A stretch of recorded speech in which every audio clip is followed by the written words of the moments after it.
আসসালামু আলাইকুম ভিউয়ার্স, আজ আমি পৌঁছে গেলাম বিশ্ব ইস্তেমার ময়দানে, যেখানে আমরা দেখছি প্রথমেই আমার চোখে যেটা পড়লো সুবিশাল পার্কিং।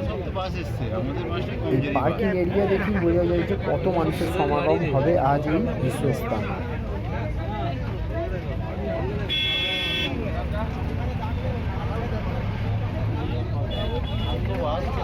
বাস পার্কিং করার পরে আমরা হাঁটতে লাগলাম বিশ্ব ইস্তেমার ময়দানের দিকে, যেটা ছিল 10 থেকে 12 কিলোমিটারের পর পায়ে হাঁটা, যেটা আমার জীবনে সব থেকে বড় হাঁটা অভিজ্ঞতা।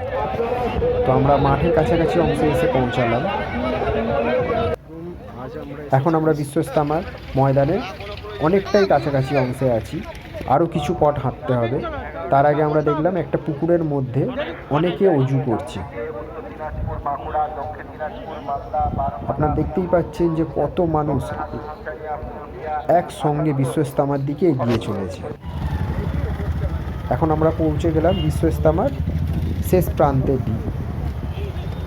এটি হচ্ছে বিশ্ব ইস্তেমার শেষ প্রান্ত, যেটা দিয়ে আমরা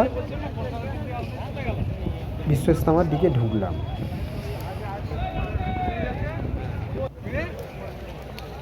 আসছিল জুম্মার দিন, তো সকলেই খুব তাড়াহুড়োর মধ্যে আছে যাতে জুম্মার নামাজের আগে ময়দানে পৌঁছাতে পারে। এটা হচ্ছে আমাদের হাওড়া ক্যান্টিন। আমরা হাওড়া ক্যান্টিনের কাছাকাছি এসে পৌঁছালাম।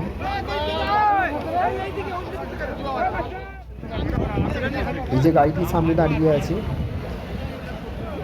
এটি কোনো এমার্জেন্সি চিকিৎসা কেন্দ্র।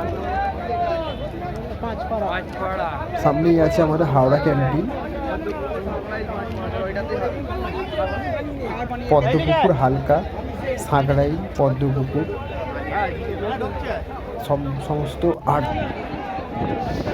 কিছুক্ষণ পরেই আজান শুরু হয়ে গেল জুম্মার।